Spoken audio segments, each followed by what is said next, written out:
Ini salah satu contoh di satu sekolah hampir tidak pernah diperhitungkan. Bagaimana sih? Perhitungkan. Oke.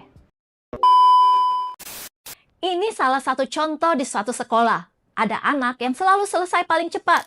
Tugas matematika terasa terlalu mudah. Buku pelajaran tidak lagi menantang. Tapi gurunya kebingungan. Dia pintar, tapi mau diapakan? Tidak ada opsi akselerasi, tidak ada program enrichment, guru tidak dilatih untuk diferensiasi, tidak ada panduan kebijakan. Akhirnya anak itu disamakan dengan semua, dipuji sebagai anak berprestasi, tapi tidak pernah benar-benar diberi ruang untuk tumbuh sesuai kapasitasnya. Salah satu solusi pemerintah kita adalah menciptakan sekolah unggulan, di mana anak dengan prestasi akademis, ranking tinggi, nilai rapor sempurna, atau kemampuan STEM yang menonjol dikumpulkan. Banyak yang menganggap bahwa inilah bentuk pendidikan gifted. Padahal pendidikan gifted jauh lebih luas daripada itu. Dan jujur saja, kita belum pernah benar-benar memulainya. Oleh karena itu, dalam video kali ini, saya ingin memperkenalkan satu studi longitudinal yang paling populer dalam sejarah, yang menjadi dasar praktek pendidikan gifted di Amerika dan berimbas ke berbagai negara di dunia, Terman Study. Praktek yang umum dipakai dalam pendidikan gifted seperti akselerasi, enrichment, diferensiasi, sebenarnya dibangun di atas fondasi studi ini. Halo, saya Nancy Dinar. Selama 10 tahun terakhir ini, saya terlibat dalam pendidikan, konseling, dan advokasi bagi anak gifted dan keluarganya di Indonesia. Saya juga menulis buku, Apakah Saya Juga Gifted? Yang cocok dibaca oleh para orang tua, guru, profesional, individu gifted, atau siapa saja yang tertarik dalam topik giftedness ini. Pada awal abad ke-20, dunia pendidikan di Amerika sedang sangat percaya dengan angka. Ini wajar, karena setelah revolusi industri dan perang dunia, negara harus mengelola jutaan orang sekaligus. Di sekolah, militer, dan tempat kerja.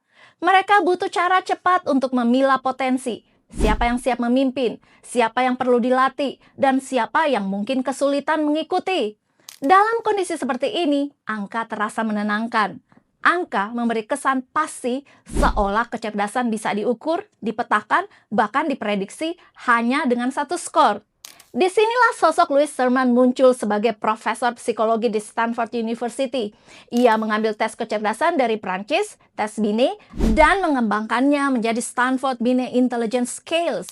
Pada masa itu, tes IQ dianggap alat yang objektif dan ilmiah karena berbentuk angka. Banyak orang percaya tes ini mampu memberikan jawaban pasti tentang potensi manusia. Pada tahun 1921, Louis Thurman memulai suatu proyek penelitian besar yang ia beri nama Genetic Studies of Genius. Lebih dari 1.500 anak dengan IQ sangat tinggi, kebanyakan di atas 135, direkrut dari berbagai sekolah. Anak-anak ini diikuti perjalanan hidupnya selama puluhan tahun, bahkan hingga mereka dewasa dan lanjut usia.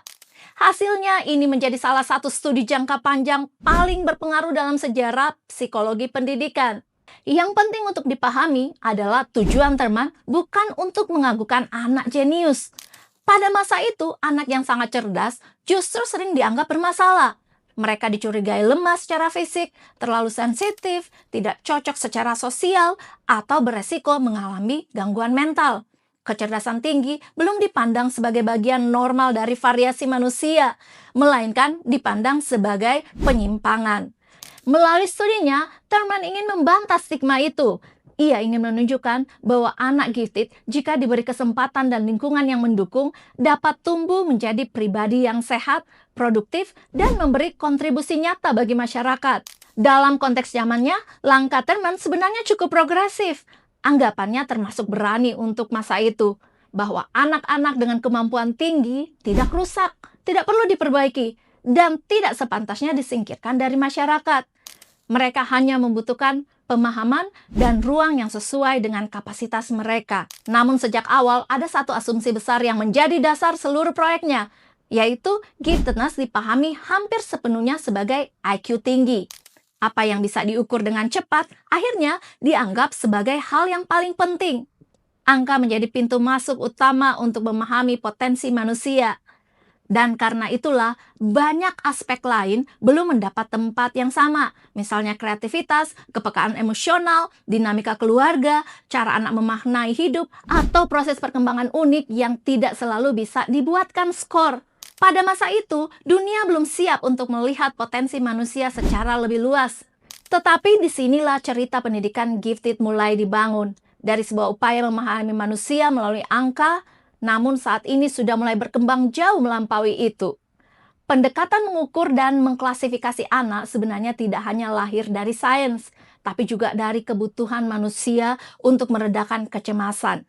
Dengan memberi angka dan kategori, sistem merasa punya kendali.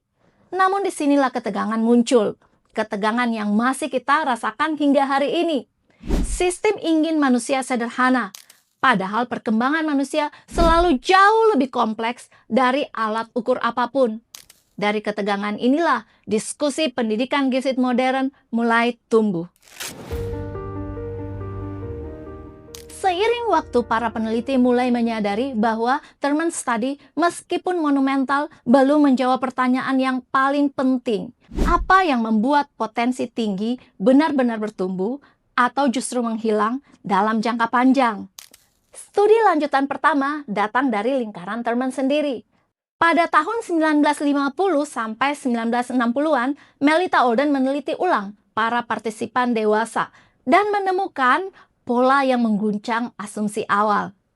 Anak-anak dengan IQ yang sangat mirip ternyata tumbuh menjadi orang dewasa dengan capaian hidup yang sangat berbeda. Sebagian menjadi high achievers, sebagian lain underachievers. Perbedaannya bukan pada kecerdasan, melainkan pada faktor non-kognitif, ketekunan, stabilitas emosi, dukungan keluarga, dan pilihan hidup. Di titik ini, gagasan IQ sebagai takdir mulai runtuh dari dalam. Tonggak berikutnya datang dari Study of Mathematically Precocious Youth atau SMPY, sebuah studi longitudinal yang dimulai tahun 1971 dan masih berjalan hingga hari ini. Berbeda dengan Terman, SMPY memandang giftedness sebagai kapasitas spesifik domain, bukan kategori umum. Anak diuji dengan above level testing dan diikuti selama puluhan tahun. Temuannya konsisten. Anak dengan kemampuan kognitif ekstrim, jika mendapat intervensi yang tepat dan presisi, jauh lebih mungkin menghasilkan kontribusi nyata, mulai dari inovasi ilmiah hingga teknologi. Di Eropa, pendekatan lain berkembang. Riset menunjukkan bahwa giftedness tidak dapat dipandang tanpa konteks sosial. Individu, keluarga, dan sekolah harus selaras.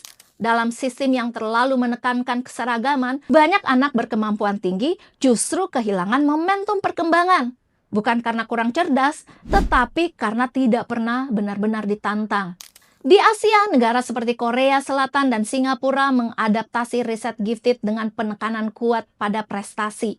Hasil akademik tinggi tercapai, tetapi diiringi meningkatnya burnout dan kehilangan motivasi intrinsik. Singapura kemudian merevisi pendekatannya dengan menambahkan konseling dan jalur non-akademik. Pengakuan bahwa prestasi tanpa kesehatan mental adalah keberhasilan semu. Dalam 2 dekade terakhir, fokus riset bergeser lagi. Kali ini pada gifted adults. Temuannya jelas, tidak ada istilah mantan anak gifted. Banyak orang dewasa gifted yang tidak pernah teridentifikasi saat kecil justru mengalami kecemasan eksistensial, underachievement kronis, dan kesulitan relasi. Dari seluruh follow-up ini, satu kesimpulan besar muncul, bahwa giftedness adalah karakteristik neurodevelopmental seumur hidup, sangat sensitif terhadap lingkungan. Jika Terman Study dibaca bersama seluruh riset setelahnya, satu hal menjadi jelas, bahwa pendidikan gifted tidak gagal karena anak-anaknya, tetapi karena paradigma yang terlalu sempit.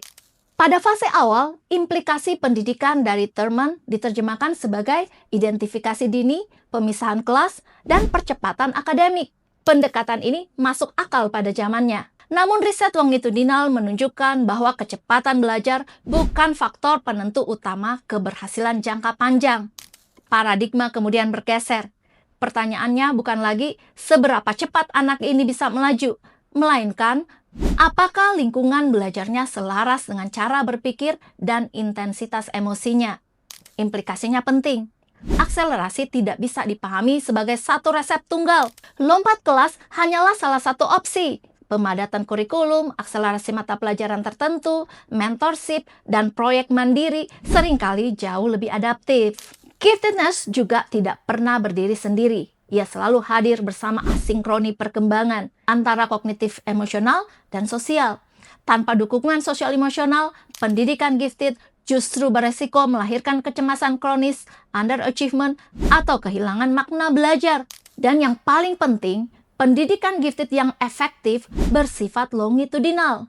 Giftedness bukan fase sekolah dasar atau menengah, melainkan lintasan hidup yang terus membentuk cara seseorang bekerja, berelasi, dan memaknai hidup. Dengan kata lain, pendidikan gifted yang sehat harus dibangun sebagai ekosistem perkembangan, bukan sekedar jalur percepatan akademik. Thurman Study tidak keliru karena ia dilakukan pada zamannya. Yang menjadi masalah adalah ketika hasilnya digunakan tanpa koreksi konteks. Dari sudut pandang ini, ada beberapa kritik struktural yang penting untuk dicermati. Dan kritik ini justru beresonansi kuat dengan kondisi pendidikan Indonesia saat ini. Pertama, bias sosial dan budaya. Sampel Thurman relatif homogen dan berasal dari kelompok dengan akses pendidikan yang baik. Studi ini tidak memberi gambaran tentang bagaimana potensi tinggi berkembang di tengah keterbatasan struktural, realitas yang justru sangat dekat dengan Indonesia. Di banyak daerah, anak dengan kapasitas kognitif tinggi lahir di keluarga yang tidak memiliki akses asesmen, konselor, atau sekolah yang memahami perbedaan perkembangan. Giftedness tidak hilang, tetapi tidak pernah teridentifikasi. Bahkan ketika anak-anak ini masuk sekolah, perbedaan mereka sering tidak dibaca sebagai potensi, melainkan sebagai masalah. Anak yang terlalu banyak bertanya dianggap tidak sopan. Anak yang cepat bosan dianggap malas. Anak yang sensitif disebut manja. Guru dan sekolah sering kali tidak memiliki bahasa maupun pelatihan untuk mengenali giftedness, sehingga perilaku yang sebenarnya merupakan ekspresi kapasitas tinggi justru direspons dengan koreksi, bukan difasilitasi. Kedua, penyempitan definisi giftedness. Ketika IQ dijadikan pintu utama, banyak bentuk potensi lain terabaikan. Kreativitas, kepemimpinan, sensitivitas moral, kemampuan berpikir sistemik, serta profil twice exceptional dan neurodivergent.